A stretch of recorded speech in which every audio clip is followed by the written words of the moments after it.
everyone. We wanted to go ahead and get started. Thank you for joining us for the morning coffees. I'm pretty excited about it. Just a little update on the coffee house. The coffee house will be opening at 8 a.m. beginning on Monday instead of 7 a.m. because apparently I've been told by the other workers here at the coffee house that I should not open so early. So, so had a revolt. And half the staff was like, yeah, no, we're not doing this at 7 a.m. You need to push it back to 8. So that's what we'll be doing going forward on Monday, and is starting at 8 o'clock. So thank you so much for joining. I'm sorry, I'm going to turn my Outlook off here. So Shera, I am going to just do a quick intro to you and then let you tell us who you are and give us a little bit about your background before we get going. And then I know Doug, then I want to kind of go around the room and just introduce who's in the room so that we can then move forward. Sounds good. So Shera Dalin, thank you for joining us. Glad to be here. Can you tell us a little bit about yourself? Give us like the rundown of who you are. Yeah, sure. So I am the co-owner of River Rock Media, which is a company that my husband and I formed a few years ago. It had a previous incarnation that is actually much longer lived, Keras Media, that I started in 2004. And so that it's basically the same company. It's just we changed the organization of it from a legal standpoint.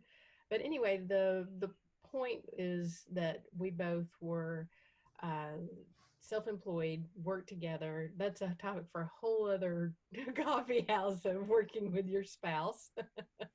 And so we both worked from home for many, many years. And in between, there were a few years where I was also employed by U.S. Bank, but I kept my company going the whole time. And our company does public relations. We haven't had any call for video production in many years, but in the past, we have done video production, Spanish translation. So basically a lot of business communications. And so before that, my background was as a journalist, worked for the St. Louis Post-Dispatch, the Business Journal, the Associated Press, and a few other news outlets, pretty much print communications. And then in my corporate life, I was, when I worked at U.S. Bank, I was doing public relations, and then just for a brief while at CVS Health, also doing content creation. So I know that's kind of a random explanation of me, and some of you are probably hearing that Southern accent as I talk. And yes, I am from the South. I was from Nashville before Nashville was cool. I left, and then the place got awesome, and I couldn't even afford to move back now if I wanted to, which I would like to. I love my hometown. But that's been sort of the high level view of my background. Awesome. So Shera and I met when I started working here at the Veterans Business Resource Center back in I'm going to say it was 2007 or 8. I think that's right. Yeah. When she was doing some PR work for us, she was creating the newsletters. And so our relationship has been for quite some time with the center. Before we jump into the conversation, Doug and Damon, you want to give like a quick who you are to the room? Yeah, sure. I can. I'm Damon Chafin. I work for the VBRC. I work for Darcella. I'm a business consultant. Been here, Darcella, about 6.5 years. I may have to figure this out, see if I start saying 7 yet. But 6.5 years as a business consultant. I work with the people who are looking to start a business, and I also work with people who currently own a business, as well as people who are looking to acquire a business. Before that, I worked in the private sector. I worked at companies like Johnson & Johnson, Genentech, Cardinal Health, started my career at PepsiCo, and I've done just about everything at companies. Today I work as I do a lot of teaching, and I tell people that it's not it's not a generalist world anymore, and it kills me to say that because I was the very definition of a generalist. Um, Now it's really become a specialty world out there where, when you go to college, you need to have a specialty. Um, uh, but that's what I do. I probably spend about 2/3 of my time with the business consulting here at the VBRC, and probably about a third of my time teaching at both McKendree and SWIC. Awesome. Thank you. And Doug?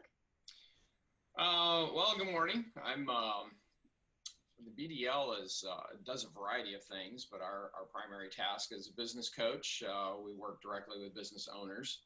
We do a couple of different approaches. We have people who are in transition, who are looking to start a business and going through a lot of basic, how do I get this idea formulated? How do I get a business plan put together? How do I get it moving?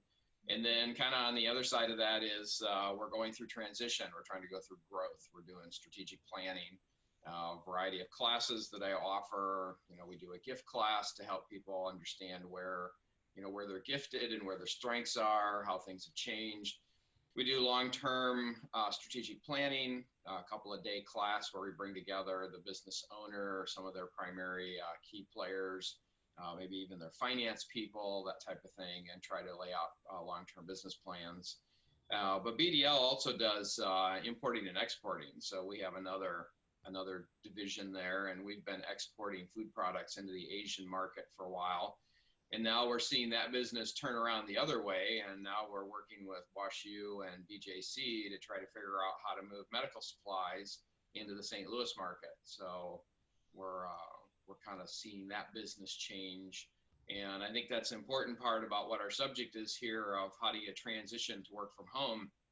You still got to keep your mind going and look for those opportunities, whether you're sitting in your spare bedroom or you're sitting in your corporate office, in a high rise. You still have to stay away from the distractions, not let the pets bother you, and don't go off and repaint the spare bedroom when you're supposed to be working. So those are all important things that we try, what I'm trying to do, and I'm talking to my clients and contacts, is to keep them focused, keep them on the path that they're on. And it's not Armageddon. If you can't go shopping at Walmart at 2 o'clock in the morning, well, you didn't do that before anyway, so don't worry about it. Right. Let's deal with the things that are actually impacting you. So, Right. but I'm still in the business sector. I'm still a senior business director out at the Mom 365. We do the newborn baby photos in the hospital. Been building that business for 30 years, involved in that. So I've covered business issues from coast to coast, Canada, Australia, some other foreign activities. And then, of course, we work with hospitals directly every day with employees, staff, and newborn babies. So I'm kind of covering, you talk about being a generalist or a specialist. I'm a very specialized person in a general environment. So you have to cover all those areas correctly, especially in compliance and patient contact. And now in medical supply movement, there's more paperwork than Carter's Got Pills, so. So that was thank you very much. That was a really good segue into the conversation here with Shera, because Shera, you've been working from home for over 10 years. Mm-hmm. So I remember a conversation between the two of us when we were talking. You were like, sort of like, this is my life. This is, nothing has changed for me as far as being home. But we have so many people now whose companies have said, great, you go work from home now. These are people who perhaps in their life always wish they could work at home, but now they find themselves being kind of forced into the work from home. And I have watched Zoom videos where you have people, trying to figure out like what they're doing. They forget they're on camera, so they're wandering around. You see the back of their heads most of the time. So tell us, just as a first general thing, kind of, when you're thinking about setting up your space, what would you do? What would you tell someone who's brand new to this about setting up their space and even just the surroundings? Yeah, that's a fantastic question. And some of this is really logical. And some of it you can't do just because of the situation you have. But I'm blessed because some years ago we finished off our basement, and so my home office is in a tiny little corner of our family room. So what you're seeing behind me is basically, if I tilted the camera, then you would see that my TV is off to my right. This is our family space. And the rest of the family is, if they were awake right now, which they're not, they would be upstairs. Um, so, in terms of setting up my space, I have a very small desk. And then I recently or a few months ago, went to Goodwill and got another tiny little desk so I could have both of my company. This was when I was working for CVS. I have my work laptop and my company laptop, and then my personal laptop set up side by side. And my desk is just big enough to accommodate dual monitors when I have them. So that's sort of my physical surrounding. You got to have a lot of a big electrical outlet, because we're power hungry these days in terms of plugging in phones, laptops, you name it. But then if you can set up, and it looks like Doug is for sure, you're in a spare bedroom, and you can shut the door, and that's huge. So I can shut the door of our family room and keep out pets, or let in pets if you're feeling a little lonely, you need a little fur love, whatever your situation is. So basically it also helps, like I go through phases. Like I may stay in my home office for, at the beginning of the day, just to get going. And if it's a dark and dreary day, then I'll probably stay. But if it's a real sunny day, then I'll take my laptop and go to, upstairs to our to where there's all the windows and the light, because I'm the kind of person who needs light. And I think you have to ask yourself, what do I need in my physical environment? If the space you're set up in is dark and you need light, then, and you've got a laptop, then go be in it. Right. And I think it's also really important to, if you can do it, go take your computer and go outside. Or if you've got something or a report you need to read, go sit outside and read for a little while. Just change up your environment, or else it starts feeling like you're in a cloister. Or at least it feels that way for me. Other people, maybe everybody's so individual and feel very different.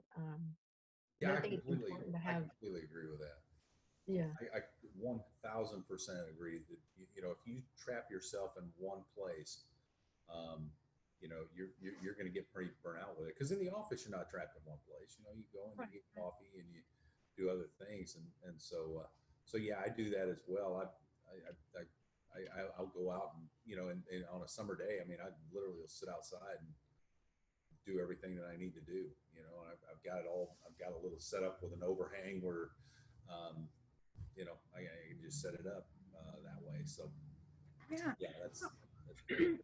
I agree. Shera, thank you for saying that, because, Damon and I have worked together for a long time, and he has worked at a home office for a while. And speaking as a leader of an organization, I have never felt like, oh my God, that guy's not doing his work, right? Because I can see the productivity on this end. So and so I used to tell my other employees who were like, I want to work from home, or I want to work from someplace else. My comment was always, I don't care if you work on the roof, just get the work done, right? So whatever environment is good for you, I completely agree. You got to get up. Like I have my setup. I have this giant picture window because I need that light. And it's also got a beautiful stained glass. So when I'm tired of staring at the computer or doing whatever, I can at least take a mental break and just look at the stained glass and look at the window and feel sort of like some sun. I particularly set up in my living room. I have a really small house. As you can see, I threw the map on the back behind me because I need to be able to visualize where everything is at. But so after people have done that, they've decided what part of their house they're going to be in. They've can you talk a little bit more about picking a schedule? Yeah. So what I've seen, again, and this is me, I tend to forget to disconnect. So I'll get up and roll out of the bed, grab my coffee, go straight to work, and I'm sitting here for 6 hours. And before I remember, I should probably get up, right? So Yeah, that's a let's talk big, about that's, routine. yeah, that's a big issue. I mean, some people crave that routine, and yeah, you're right. I do the exact same thing. I will sit in front of this laptop, and especially when you're really focused, and hours will go by. Of course, that's really bad for your body. So things that I've done in the past when I really, feel it, if I feel physically bad because I'm not moving, is I'll set a timer on my phone to get up and, at the top of the hour.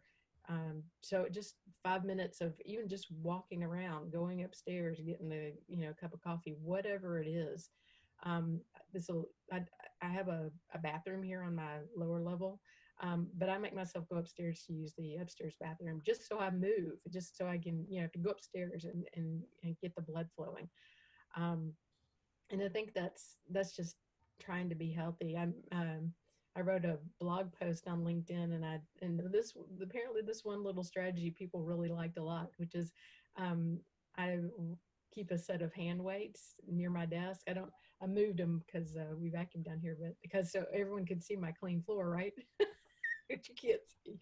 But I keep a set of hand weights near my desk so that if I'm on a conference call where there's not video, then I can do some exercise and just anything to keep the blood flowing and keep yourself engaged. I think those are important things. I also have plants that are near my desk. For me, just having greenery matters. Um, and I think just in terms of schedule, some people really need that schedule, and being, having their day blocked out, and that's easy to do. I'm a little more free form. I don't have to have that schedule. But what I also find is that when I am upstairs and there's a sink full of dirty dishes or whatever, I need to kind of regiment myself and not make up the bed or sweep the floor, whatever it is. It's too easy to get distracted.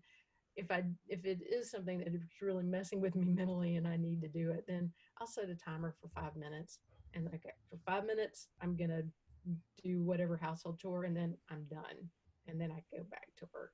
In some ways it's not so much cleaning as it is like mentally cleaning, just Right. giving me something else to look at and do, so that I'm not just focused on that computer. Thank you. Hey, good morning, Hazel. We see you. Hello. Morning. Good Um, morning. Hazel is actually joining us from California. What part of California are you in? So I am actually located now in Oceanside, California, and normally I am in my office as the VBOC down in Carlsbad, California. Well, welcome. Just making sure that you know the rules here. The rules is everyone has to have a cup. All right, good. Glad. um, so by the way, this conversation is I'm just kind of leading questions because I have a lot of questions, but please feel free to jump in, anyone, if you have any questions. So Doug, if you had something, just pop in. I appreciate it. Well, when you talk about schedules, we have quite a few people that have been moved to work from home who've never worked really from home before. In fact, my wife is in the process of that as well with her company. And we were kind of having a conversation yesterday about people feeling like they were disconnected from the rest of the business. These are a couple of people who are like, oh man, I just love it when I can go home and work for the afternoon. And it's like, no, you just like the freedom to know that you don't have to go to somebody else's meeting and sit and listen to it.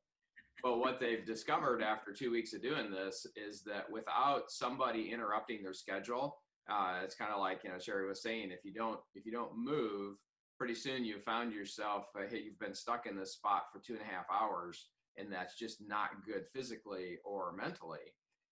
So we started putting appointments on their calendars, which you can do yourself, so that an appointment will pop up and it'll be an appointment for them to go and do something. It's like, okay, it's now time to go and, walk around the house 3 times.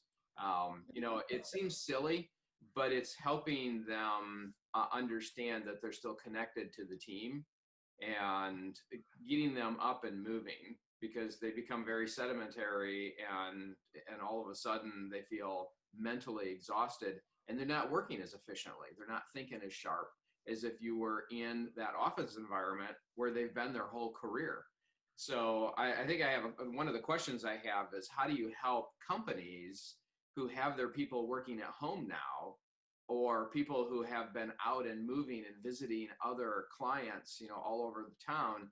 How do you how do you help them define a different type or a subschedule, to not get caught into that doldrum that they don't realize they're going into? Yeah, hey Doug, I think that's one of the biggest issues. And even if there wasn't a pandemic, what I found from years of working from home is that the isolation is one of the biggest negatives of working from home. And it's really important to schedule time into your day or your week to interact with other people. Of course, now we have to do it remotely. It's phone or video calls. Before the pandemic, I would have try to make at least one or two appointments every week to go out, to physically go out and meet a colleague, to have lunch, coffee, take a walk in a park, whatever my schedule that week would allow, just to have social interaction. And it's great too if you can do stuff where you're meeting people for business purposes. I mean, if you own your own company, then chances are you're trying to call on people for sales reasons anyway. But just from a human standpoint, we need that social interaction. And it's just absolutely essential. And for companies, I've seen companies do like a happy hour. In fact, Darcella and I did one with another person last week, and that was really cool. That one cuts both ways though, because I have seen it happen where there will be a lot of people in a company that are in one location, and they're all together for the happy hour, but then there all these other people who are also on the team, but they're in a remote location, and they can't really participate in the happy hour. You can only do so much over webcam. Right. And so it's like the haves and the have-nots in a way. So if you're managing people, you do have to keep in mind that you don't want anyone to feel like a second-class citizen. But it's tough, I'll admit. But I would say if I were managing people who are working remotely, I would really encourage them to schedule in one-on-ones with each other, once, twice, 3 times a week, whatever the workload allows, just so you've got that human connectivity. And especially now, it's even more essential. Yeah. I got to tell you, I am an extrovert too. Anyone who knows me knows I'm an extrovert. And Damon and I were having this conversation the other day about what this is doing to me. Like, I have to get up and walk around my house. Like, I have to get up and walk around. I go outside and I stare at people. Like, I say hi to random people walking down the street. Yeah. I'm like, hi, I know you have no idea who I am. I'm just like, I need you just to turn around and look at me and say hello back. I actually count this as a great thing that my mom lives away from me, and I have to, I'll go get your stuff from the grocery store. No problem. I'm just like finding ways to be outside, but be like 6 feet apart, like, kind of thing. But the interesting part is for those of us who are being asked to stay at home, like you cannot leave, or please don't leave.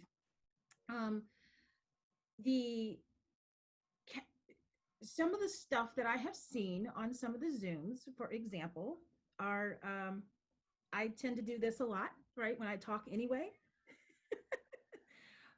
Can you give us some tips about how to interact virtually with people? Because again, I'm like this. I'm all in the camera, and I'm sure people are like, "What is happening in this woman's life?" So, do you have any tips for us? Like, how can we properly behave while we're on camera? Well, the first tip I'd say is try to have as few video meetings as possible.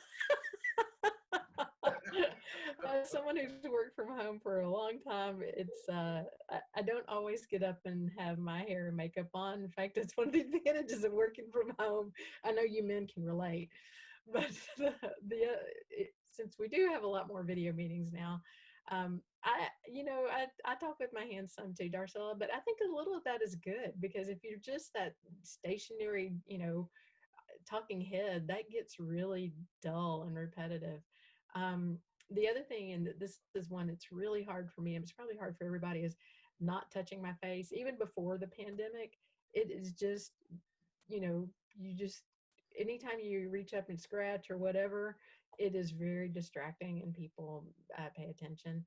I'd also say pay attention to where your camera is. A lot of people wind up looking, the camera is shooting up at them, which of course is not very flattering. If you can elevate your camera so that it's looking more level, mine isn't quite there, but it's close. It's more flattering, but also it just looks more natural on screen. And just try to be aware that, think of yourself as a newscaster, and millions of people are watching you. What would you want them to see? What image do you want them to project? And also, and this is kind of hard to do, but like right now, I'm not looking at all of you on the screen. I really want to look at all of you on the screen, but I'm actually looking at that glowing green light on my webcam so that I'm making more eye contact with you, or at least the appearance of eye contact. So those are just a few of my tips. Oh, Darcella, you're muted. So that was actually my other piece, right? Was learning. And so I want to say that I did that for effect, but it was really, I just forgot that it was on mute. So that's the other thing. It was a good tip. I really appreciate that, because one of the things that when I teach people how to talk to folks in just regular presentations, I say that if you get nervous about looking at people, stare in the middle of their forehead. They really can't tell that you're doing that if you're still right here or somewhere around through here. So that's a really good tip, that to make sure that everyone in the room sees you looking at them, to look at the green light on the camera rather than because you can really tell that I'm looking at one person. And I love the tip about bringing it up a little bit so that you look like you're doing this and you're not look like you're like looking down at people, like you're trying to see underneath what's happening underneath your underneath that chair. And also, to my point of me forgetting to take off the mute, is learning like what you need to do in the particular video spaces. So I can tell you what we're doing out here. We are having daily alignment meetings with the core team at the VBOC. And so that's the associate director, the admin, and myself. But sometimes we have to have 2 of those a day. But that's how we're getting things done behind the scenes. And then I'm having general communication with the rest of the staff. But I think you're all making great points. And I think we have to realize that as social beings, the minute this hit, many people are going through grieving periods where they feel disconnected and they aren't able to, for some people, it takes them a day or so to orient themselves as to what is really going on. I personally experienced that last Saturday. I got up, I thought I was doing great and started to do things just around the house. And then I realized there was such a heaviness and I really couldn't get myself motivated. And it lasted till about 2 o'clock in the afternoon. And then of course there was this burst of speed, but we have to realize that people are they're taking this in different ways. They process things differently. I think it makes it even more important to make sure that there are even the tiniest, as you said, Darcella, acknowledgement of our humanness gives us hope during a time like this. Mm-hmm. But I'm noticing it was almost as if a switch got flipped in this country, where people are trying to be much kinder to each other. And they're sharing small pieces of personal information like how their families are doing and things of that in the emails, that under normal circumstances, the way we were operating in our business environments, that humanness was lost. It was just done, get the business done. And what I'm seeing is very encouraging to me, that people are really trying to stay connected and to support each other through these challenging times. Yeah, I'd like to kind of piggyback on that a little bit as far as having that heaviness. One of the things, actually, a couple of things that we're trying to do is to bring an exercise specialist into our mix, so we can get that person helping other people move and offering those suggestions to them. Well, if we were in last month's society and we were dealing with other people, it's so easy to just simply not suggest things to other people. Just kind of like, well, that's not my problem. I'm not concerned about it. Yeah. So now we're talking to people and say, well, wait, I have a counselor that maybe you guys should just chat. Well, prior to that, we would never offer somebody emotional, psychological support as a friend. It's all that distancing, but it almost seems as though being required to have social distance has forced us to rebel against that. And now we're trying to help people that we wouldn't do before.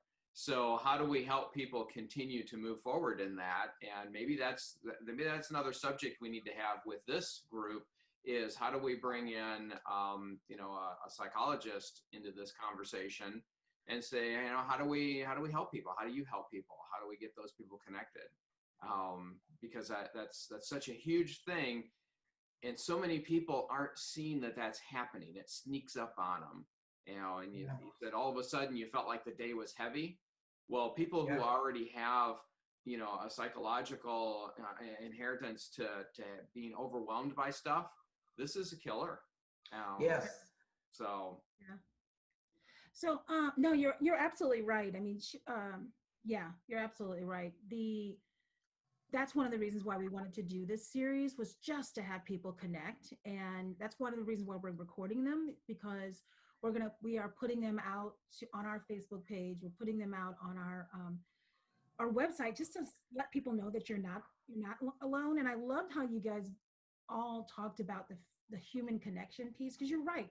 I always have been the touchy-feely person in the organization. Like, tell me about your kids. What about your dog? I'm super into that. I notice when people get their hair cut, all those things, those are important to me, largely because it's about relationship building, so that we can have a relationship in whatever it is that we're doing. And I want to feel that you understand that I genuinely care about your life. Now, what that has done is that I know a lot about people's the details of their life, and sometimes I forget their name, which I have to work on. But Shera, let me swing it back just a little bit to talk a little bit more about the structure of the space. So I have seen people. Okay, so I have this. I'll show you what I have. So I have this picture, right? It's already set up, so that when I have to get up and walk away, you don't see anything I have on underneath the shirt, right? Like if I got pajama bottoms on at the bottom, or if I'm full on dressed, right? You don't see that. You tell me, you've been doing this for a long time. And I know a couple other people too. Kelly has done this, and Damon. What is your philosophy about the getting up and getting dressed? Like, I've seen friends who are like, oh no, I just throw on a shirt and I'm done. And I'm like, I'd be a little careful about that. You're going to forget that you don't have on pants, and you're going to stop. What you thought about that? Yeah, so I think in the early years when I started working from home, I was so excited that I didn't have to put on my business clothes every day. That there were days when I did, it'd be noon and I was still in my pajamas, and this was back before there were video calls, so that wasn't as much of an issue of people seeing me. But over time, what I realized is I just started feeling icky. I think that's a technical term. I've just felt bad about being in my pajamas, and then I have a daughter, and I noticed that teenagers will stay in their pajamas all day long. And so I instituted a noon rule for her that you have to be in street clothes by noon. But long before that, I just gotten to the point where it's like, okay, I don't need to be in business casual, but I need to be at least in something that where I feel like I could walk out of the house and go to the mailbox or possibly go to Schnucks. That's pretty flexible. I have a good friend who works from home, and she has her night pajamas and her day pajamas. And then she works in her day pajamas, and they're just lounge clothes basically, but they signal to her that, okay, this is my work outfit. I mean, I think I was talking to her yesterday, and her day pajamas had dogs on them. She was a big dog lover, but it works for her, right? It sends a signal. So I don't think you have to. I mean, this is one of the great benefits of working from home. You don't have to have on, your suit, your tie, whatever. I think just should be you should be comfortable and enjoy that and revel in that moment in time where you don't have to be dressed so formally. My husband, I'm going to tell something on him, and when he does a lot of video meetings these days, and he's like me, he's pretty casual. He'll have in a t-shirt and sweatpants, but when he knows he's got to do a video meeting, he's got a dress shirt, a button-down shirt that he keeps hanging off of back of a chair, and he'll slap that on real quick. And so, he's all business up top and party down below.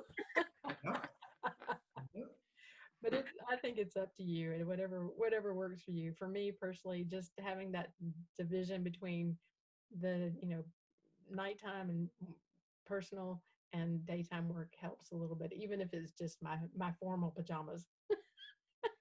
The interesting part, so I'm glad you said that, because I do think it is a mental check-in.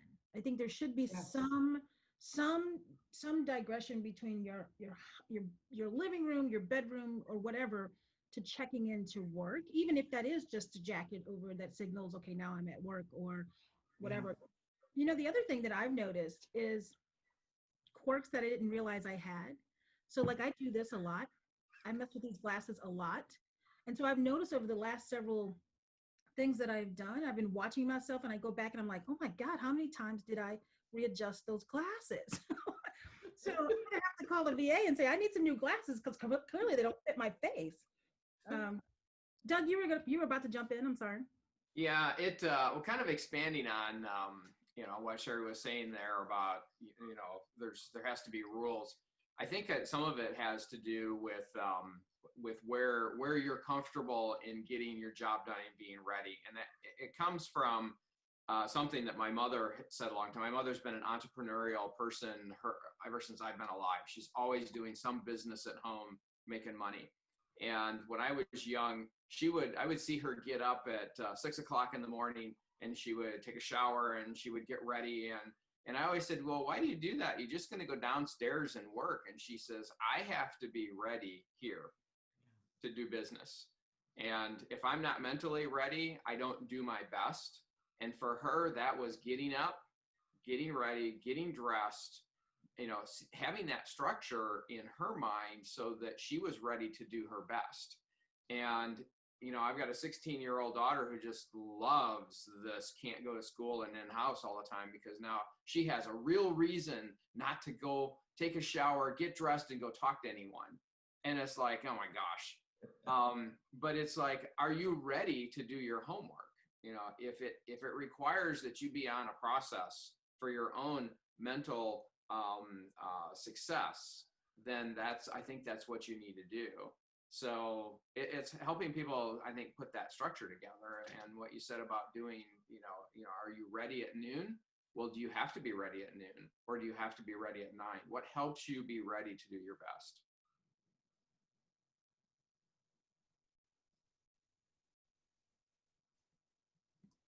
Right, I did it again. Darcella, you're on mute. Yep, I did it again, right? I get so engrossed in the conversation and listening that I forget.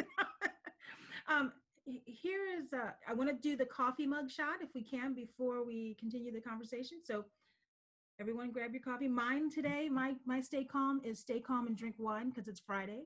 Nice. no, that's how we're going. All right, I'm gonna do a count of 1, 2, 3, and then you can just get ready and do whatever it is you do, right? One. Oh, wait a minute, we got somebody popping in here. Hey, Josh. We'll give him a second. Okay, ready? 1, 2, 3. Got it. All right. So thank you. I'll send that out to everyone. It's a cute picture. Okay, so real quick. We talked about little quirks, right? We talked about getting up and getting kind of saying, okay, this is my home and this is my work. I have a tiny house, so I have to change clothes. If not, I will be in there repainting cabinets, and I will be in there. I want to redo my floor, so I'll be in there tearing up tile. The dog. One of the reasons why I actually also get up is because I think I told you guys last time I have construction happening on the side of my house, and so they knock on my door quite often, asking me for stuff or telling me they're going to do something. And if I wasn't dressed, that would be a pretty interesting conversation every morning with these young folks over here. But let me ask you this, Shera. I have fought the thing that causes me the most aggravation is when I have 2 screens. So sometimes people are talking, I'm like, oh, I need to take a note on that. I'm a former secretary, so I can look at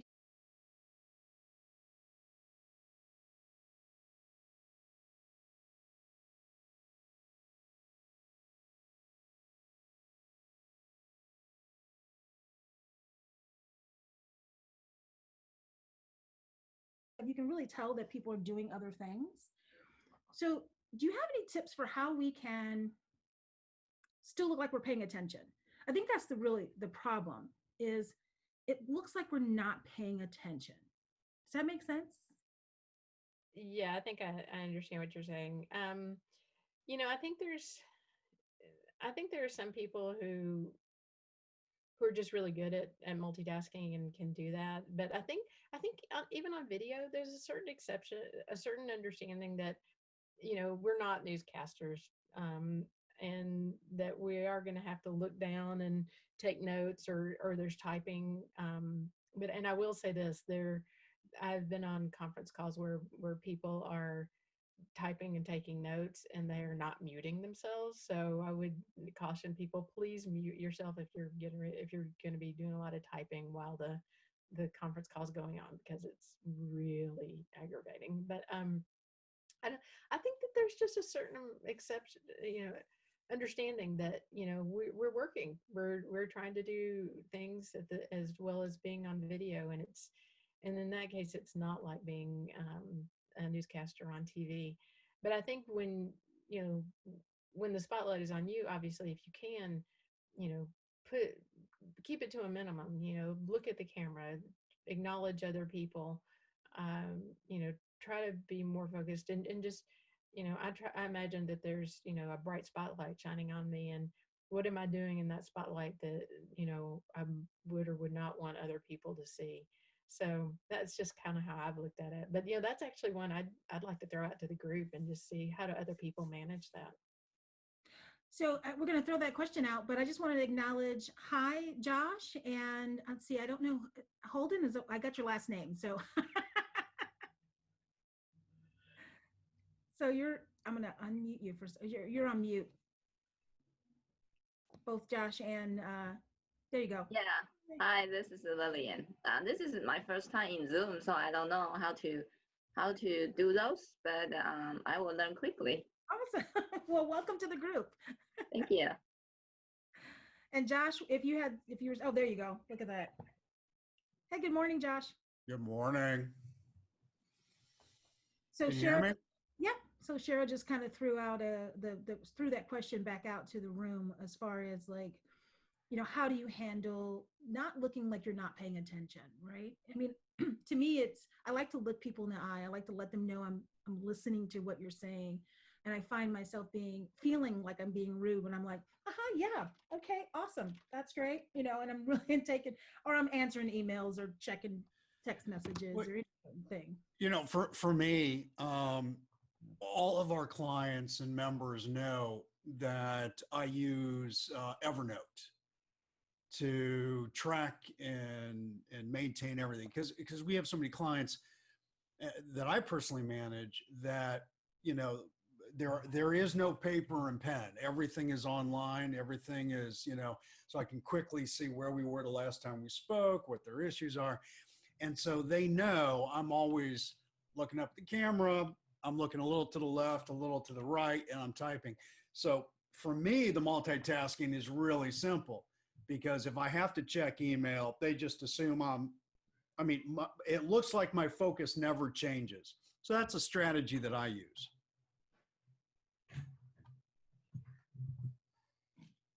One of the things that I've tried to learn to do is kind of put everything on, you know, because you can do several pieces of paper on one screen now. And so I'm trying to like minimize screens so that if I'm asking a question, I'm actually looking at the question and the camera, just because and it might not, and Shera, to your point, other people might be like, okay, we get it. But for me, it just feels so wrong. And so I guess a large part of this is trying to rethink how we do business in this space, especially for someone like me who's like, I'm used to like being right here in front of you and reaching out and touching your hand, and you know, this has been so hard. Well, from a techie side of things, you know, I have a clock running in the corner of my screen, and I usually do a local record so that I'm not using Zoom to record this stuff. I use a local recorder, and I try not to do this kind of stuff because your head gets up in the camera and then you can see where my bald spot is and all that. What I do is if something is said that I need to make a note on, I'll glance over at the clock and I can write without looking, and I'll just write down 8:05. And then everybody should be doing some kind of note follow-up when they finish with a customer or client or when one of these things. And I'll look, after I get done, I look down and I've got 4 or 5 times written down. I'll go back to that time in the recording, and then I'll make my notes, because now I'm listening to what they said along with what I replied. And maybe with what I replied is, you know, either the right or the wrong thing, you know, whatever that might be, but I can check myself. And then I do that afterwards. It helps me, you know, understand what we talked about and to cache those to-do things, those task list things into my head and onto paper. Cool. So, okay, this question is for everyone. And Shera, I want you to kind of like lead us off in the answer, if you will. All right, so this is all new. I realized as a leader of an organization where now all of a sudden my folks, even though we had a plan in place for remote work, most of my people were never going to remote work, right? It's just kind of, we remote work because we travel a lot, but that, I think it's a different remote work than what we're doing now.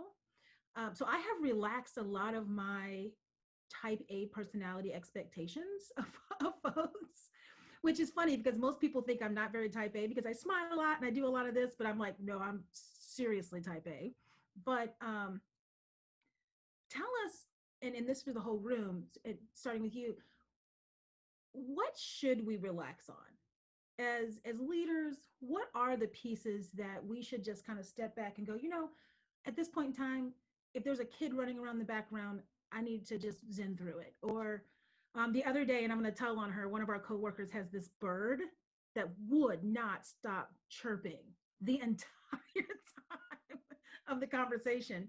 And we didn't hear it before because she was in another room. But she realized that her mom kept walking past her and going into the pantry. So she turned her computer around so that she could face a different wall. And that bird was like, chirp, chirp, chirp, chirp, chirp, like the whole time. So for me, I was just sort of like, okay, this is just funny, Darcella. Just kind of, I was trying to take the humor in it. So tell us, in your opinion, like, as leaders, what should we relax on? And again, this is for the whole group. And what should we not relax on, really? Wow, that's a huge one, Darcella. And you know what, I've been thinking a lot about this from the kids' standpoint.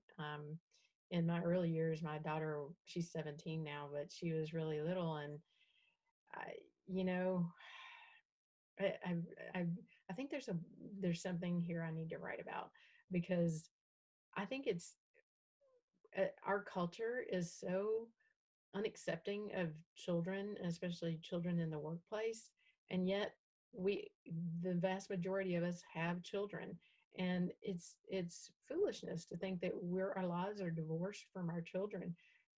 This is the reason for most of us coming to work every day. We do it for our kids, and if you're working from home, kids are just going to be part of it right now. And so I think in some ways we, from a, just from a human standpoint, we just need to be more understanding of that. Um, the issue of pets, I get it. I mean, I've been on so many conference calls where people had dogs and their dogs were barking like crazy. And, that's one where I'm like, okay, maybe you could put your dog in the other room when you're on this, but if you're on conference calls all day, you can't lock your pet up all day. So I think we just need to try to be human and understanding, especially in this time. But I don't know. I'll just throw this out to the group. I really feel like, and this is off the top of my head, we need to have a revolution in our thinking about children in the workplace. I'm not saying I want child labor. I'm saying there's I think we just need to evolve, and I think this is especially true for women. We are the primary caregivers, and just to go off on a tangent a little bit, I've heard quite a few of my friends who have younger children talk about how their husband will sit there and he's working from home and he's focused and he'll just ignore the kids, but as a mom, the mom can't. There's just something about the way our minds work or whatever, that we're on steroids multitasking and helping with online schooling, and still trying to keep up with our work. And I think we need to have a serious conversation in this country about what the expectations are in the workplace around children. It needs to change. So there's my 2 cents. I put no thought into that other than that. So, I think, and I'll throw this out to and let the rest of the group jump in. I think it's interesting, Shera, that you said that. So I'm going to push back a little bit on the parent thing, because I think there are a lot of fathers now who are working from home, I think our culture has changed to push a lot of dads to say, this is your part too. I mean, it's not just the mom's job to take care of kids. So I agree with you, though, that as a mom, when my kids were younger, well, I didn't have any opportunity to stay at home and work. My kids were probably raised pretty militant. I was like, go do this, sit down, blah, blah, blah. But I do think that there are lots of parents who are trying to now juggle the whole, before we all had to stay at home, right? We're trying to juggle that work-life balance. And so that's actually a really good segue for everyone else in this really big question of balancing your work and life. You could feasibly do it when you left the house and you went to work, and you could say, okay, 5 o'clock or whatever time, shut off, get in the car, drive home. Now I'm home. But here we are now, where this work-life balance can be really, really challenging now, because you're here now. Now, for those of you like Sharon, I know Josh has had a home office for a while. Doug, you've had a home office. Kelly, you have a home office. And Damon, I know Damon has a whole setup where it's like away from the space. But so maybe this is just me overthinking. But what does the rest of the group think? Do you think work-life balance is going to be harder? No, everybody's like, no, Darcella. Well, I think it depends on how old is your children, and also how disciplined you are. That my experience is, I just recently our office access to work from home. So, and before we were on vacation, and then now the kids is at home. So and my kids is a little bit older, because my kids is Doug's kids. So and so they are 16 and 11, and my 16 one is very disciplined, very good. And then my 11 one still needs some supervisor for supervising. So immediately I set up a schedule for him. I asked him to follow that schedule. And the important is I also implement some exercise for him to do. And then we can talk in the lunchtime. We can talk after I work. And then when I start working from home, I would set up schedule for myself too. And for me, I don't see a lot of interruption at all. I actually enjoy working from home, and I convert my living room table, and I bring the stand up desktop from the office. So I set up an environment just like in the office, and it's even more convenient because I don't need to go out to drive to work. So it worked awesome for me. But I know in some of my coworker, like my boss, that when we have the conference together, it was a chaos over there because his children is young, and so although his wife doesn't work, but I don't know. So, and he one time he made a comment that, the house is this big, but it looked like I couldn't find a space for myself. And I have another coworker that his children is even younger, like 3-5 years old boys, and that is a big challenge for him, just to juggle the kids. But it's a and I think a corporation need to have some realistic idea or concept about letting the employee work from home, because their expectation is like, oh, I still expect you do all the work and work all the 8 hours of the day. And I think those expectation is not realistic. And I hope the employer can have a realistic idea, allow the employee to work from home. Cool. Well, thank you. Hazel? So I think it's really interesting and challenging because camping on what you just said, there's the expectation somehow that because we're working from home, we're 24/7. And I think part of this challenge is we ourselves are going to have to push back and set boundaries, just like we set boundaries in every other aspect of our life, for expectations for when we are available. So there's a couple of thoughts here that I had. Maybe we can organize our schedule and set certain blocks of time during the day that are for video calls. We're not going to take video calls after maybe a 3 or 4 hour block. So maybe we could set a boundary down and figure out how we could protect that period of time, and then we could bring our calls into there, that time frame. So then the rest of the time we can be working on other projects. And I think it's a challenge to maybe engage your younger children in projects each day, have a little project for them. But I also think that working from home is a tremendous learning experience. We are modeling future behavior in our kids, and our children see us transition from mom, dad, grandma to a business person, and they can't help but hear, even if they're working on a project in another room, they can still hear the audio call unless you're using a headset.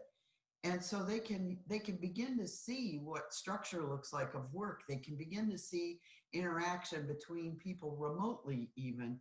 There's a lot of lessons in modeling that can occur on the positive side from us working at home, but just some few thoughts there. Yeah. One of the things that Lillian had said about she's the other half of who I am. But the thing that I've learned in the last couple of weeks from a business coaching viewpoint is I would run my business downstairs kind of in the space where she's at. And now that she moved home, and she's doing her business from home at the same time I'm doing my business. Now we have conflicting business timeframes and who needs to be talking and concentrating.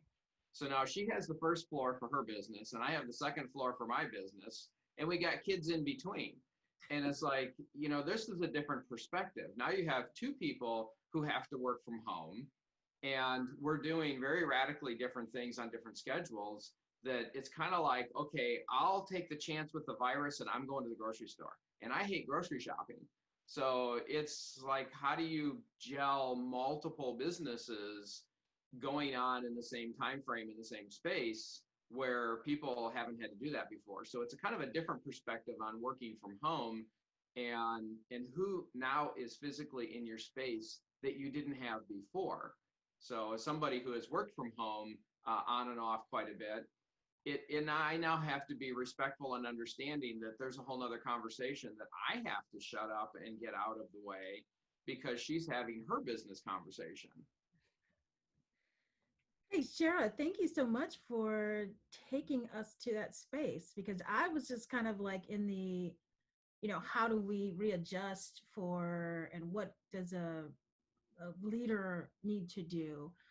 But I appreciate the movement around to a bigger question about modeling behavior for kids, about bringing children back in the family that we all say we appreciate and love and respect, bringing that back into the business rather than disconnecting it, and kind of rolling it around to still being disciplined. As Lily said, we can still be disciplined. You can still have a schedule that says, I'll do this here, we'll talk at lunch, we'll do these kinds of things.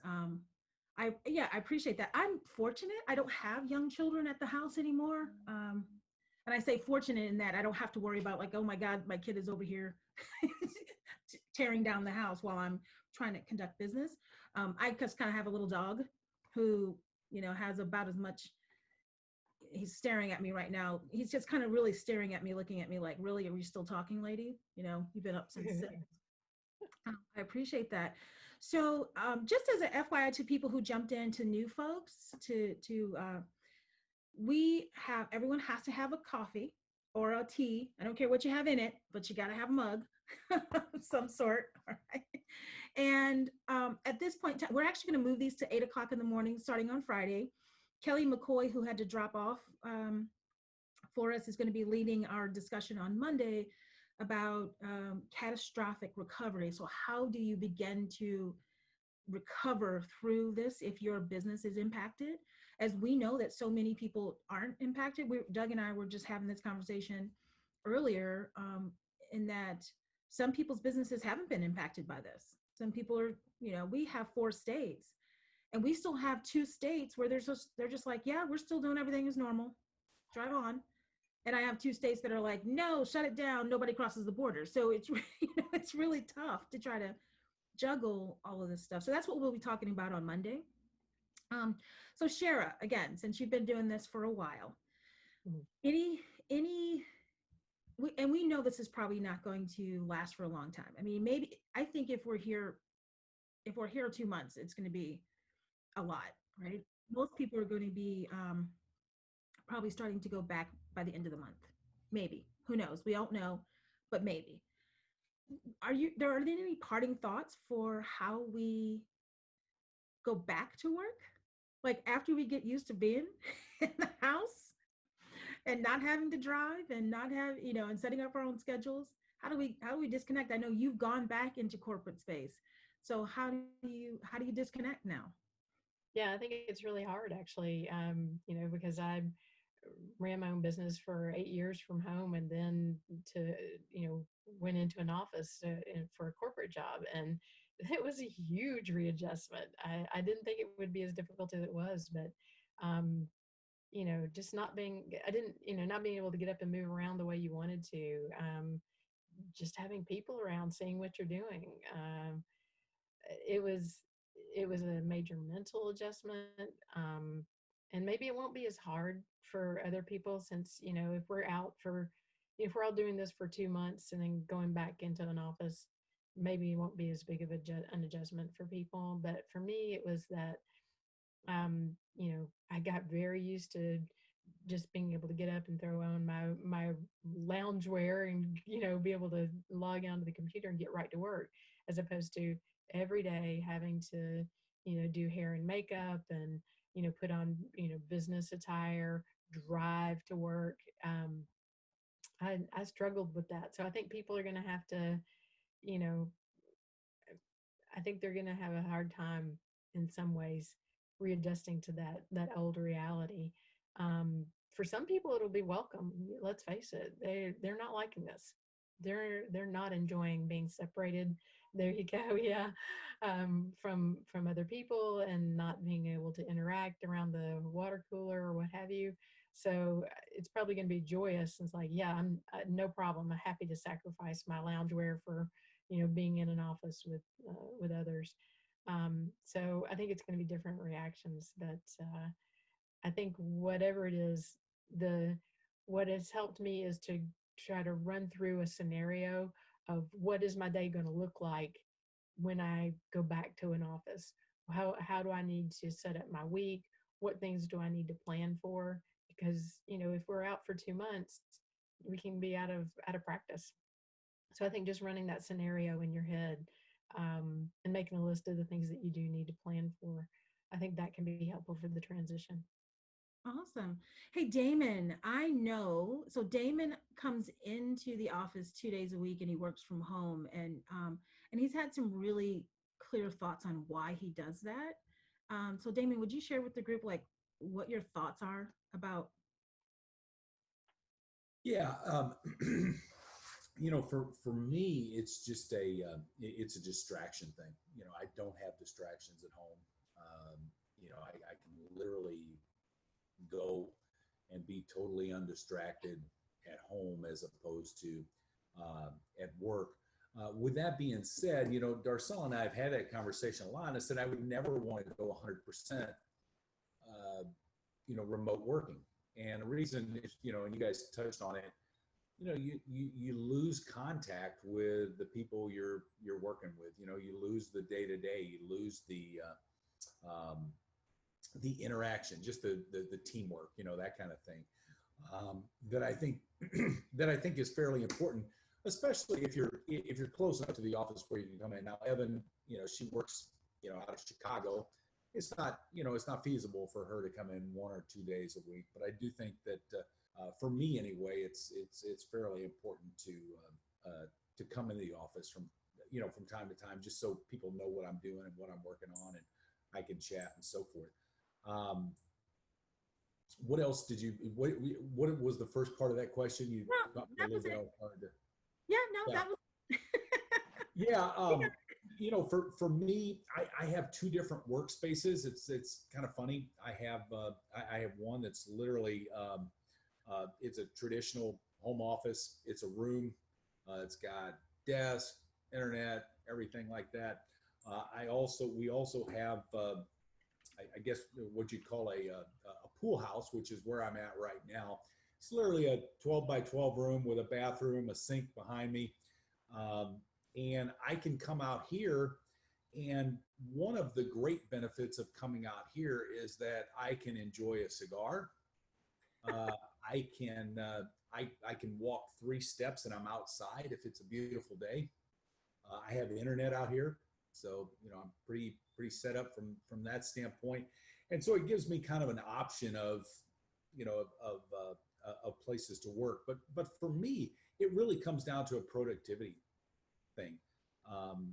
It comes down to there is no comparison to what I'll get done in the course of a day in this workspace than if I'm in an office with distractions.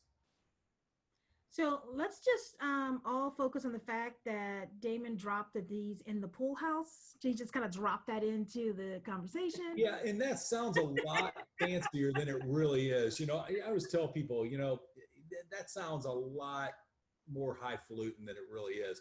There's literally a bathroom, a sink, a refrigerator, and you can see behind me plastic cups. So if you wanted to come over here and have a drink, you could grab a plastic cup, I guess. there's not much real fancy going on with this, but you know, it sounds fancy, so I'll let it go with that. Say it, Damon. Shera basement office, Darcella living room office. Hazel looks like maybe dining room office. Lily is living room office. Evan is living room office. Josh, I think, has his own office and pool office. I'm just saying. Yeah, well, you know, and I've got a more traditional one. One of these times, you know, I'll go in there and, you know, make everybody happy. It'll look more traditional. Well, anyway, anybody else have any thoughts on that as we're just kind of wrapping up our conversation today? I was gonna say, yeah, I mean, I agree with what Damon said. Like, first of all, it really isn't feasible for me to come into the office as I do work out of Chicago and our office is based in St. Louis. That would be one heck of a commute. But I do think that I am much more productive working from home than I ever was when I did work in an office space. Not necessarily just because people like get chatty. Anyone who's worked with me knows that I am not really a chatty person when I'm working. I'm like, I'll put my headphones in and I'm just like getting done when I'm getting done. People will have full conversations around me and I'm just like, yeah, okay, I'm working. So I'm definitely more productive at home and I feel way less rude when I put in my headphones and like just get to work. But it is really important, I think, to keep that connection. I think we're pretty good in the office about having like Zoom chats. I think probably anytime I have something, I'm like, I want to prove to people that I am actually working on something. I'll hop on Zoom, like show them, hey, this is what I did today. All right, going back to my little home office, and if you need me, chat with me. So that's some of the perks there.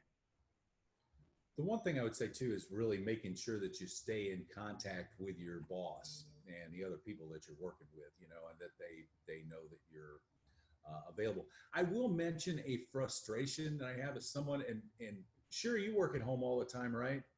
Yeah. So I you know, and I don't as much as you obviously, but do. Is this a frustration for you that now that everybody's working at home, it seems like everyone needs to have a webinar and show that they've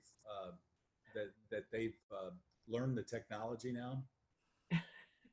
I mean, just a joke there, you know. But does it seem that way to you? I mean, I haven't been on more webinar. Oh, that's awesome. I haven't been on more webinars in my life than I've been on in the last week and a half. And, you know, you just wonder, you know, is this like, hey, I learned some new technology. I want to, you know, I want to, you know, show this off, or what's your take on this? Well, I think, you know, anytime you learn a new skill, you want to show it off a little bit. So, yeah, I suspect there's going to be some more of that. I personally haven't been seeing it, but I have no doubt there are people just out there getting hammered with webinars. Oh, yeah, yeah. I think you know, it's the and Darcel connection. can vouch. I mean, just everybody's having a webinar. You know, Well, I think that the webinar is also the hot new content marketing strategy, and companies are more and more starting to glom onto that idea that, hey, we've got the expertise in this, let's have a webinar. And you know, I don't know what the appetite is for that many webinars, but time will tell. well, what was really funny is Darcel and I were supposed to be on one yesterday, and you know, they invited, like, I guess they invited 1,000 people. I don't know. But, so we get on there and, you know, they're like, there's already too many people. You can't get on, you know, and we just, you know, both of us, I was texting her back and forth. I'm like, I don't know what the deal is, but I can't get on this webinar. She goes, I can't either. So we just kind of said, oh, okay. You know, I guess we won't get on it. Well, Yeah. we'll for the transcript. but yeah, you know, that seems to be a minor, you know, pet peeve of all this is that, you know, everybody's having a webinar now.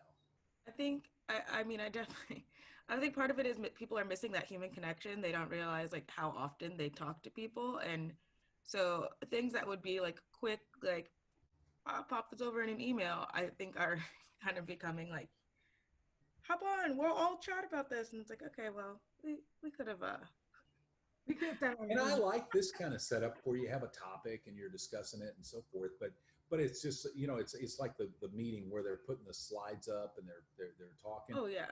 oh my gosh, I mean, there's like, it's like everybody's doing one of these, and I have a slide deck. Hold on. Wait a minute. yeah, please don't. Let me share my screen real quick. I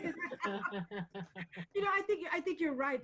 So yesterday I did a quick 15-minute conversation with the treasurer, and she was like, "Hey, if you just have a, if you have a PowerPoint, go ahead." So one, I had to create a PowerPoint, which I didn't want to do, but luckily I've been doing this for a while, so I was like, "Oh, here I have one."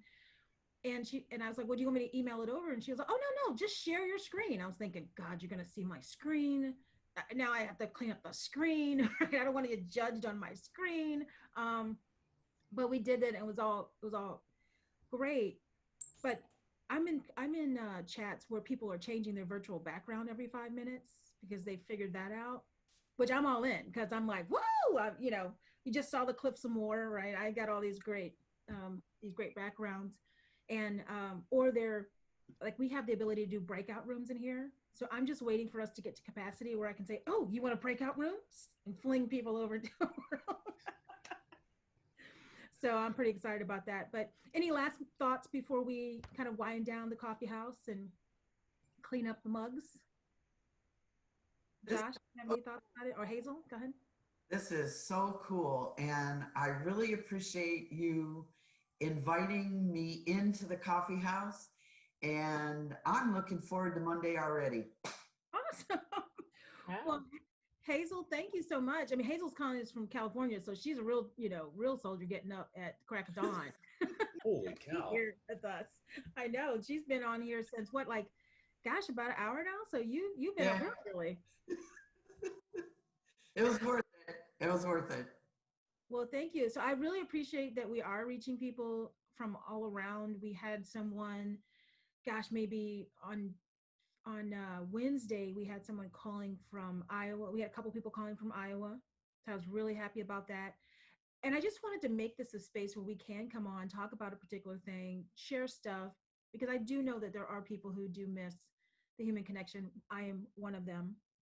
I also know that there are people like Evan who are like, yeah, I could just sit here and you guys don't actually have to talk to me. But I think, I'm sorry, I'm just being kind of rude.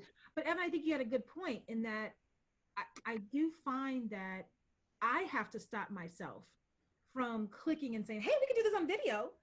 I'm like, no, Darcella, that really was a 2-second email. You don't need to blow it up to an entire conversation about people's dogs, cats, and kids, right?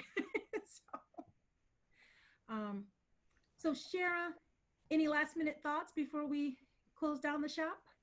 No, I'm grateful for the conversation. It's been really good. And I think there are probably way more experts here in working from home than we acknowledge. So I appreciate everyone's input.